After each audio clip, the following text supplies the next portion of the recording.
The Goldman Sachs Group recognized that it is increasingly difficult for institutional investors to ignore the cryptocurrency market, whose total assets amount to more than 120,000 million dollars at a time when the value of Bitcoin, the most valued virtual currency, has risen more than 200% only so far this year. Whether or not you believe in the merit of investing in cryptocurrencies, there are real dollars at stake and it deserves observation. So the investment bank analyst wrote in a question and answer in a Q&A sent to their clients.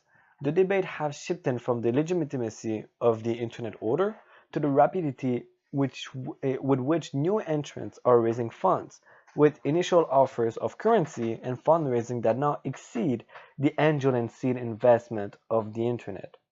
But here are some of the questions that Goldman Sachs analysts answered. How to negotiate with cryptocurrencies. Soon digital bags and operations and options will appear in block. But while individual investors can trade virtual currencies in several online exchanges, institutional operators have remained outside the cryptocurrency market due to their relatively small size, mandate structure, and volatility.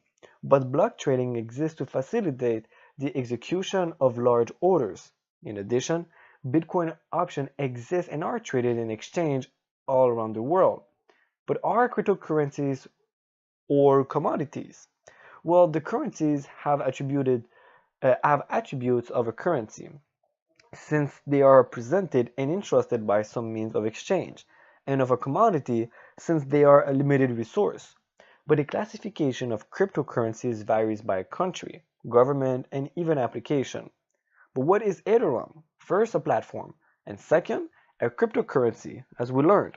Unlike Bitcoin, which is designed to be an alternative to real money, Ethereum is more an established platform to run any decentralized application and automatically execute smart contracts when certain conditions are met. But Ethereum offers a digital currency called Ether, but it is only a component of its digital contract execution and is mainly used to facilitate and reward using the network. So the emergence of Ether was not been free of setbacks, including the 60 million hack of a venture capital organization called the DAO.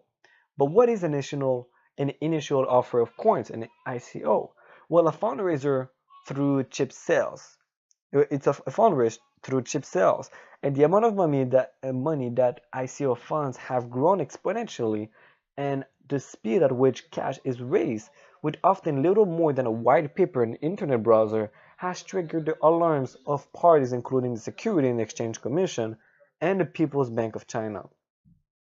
But according to the calendar of currencies, the ICOs have raised $1,250 million this year, surpassing the global angel and seed funding of internet risk capital in recent months.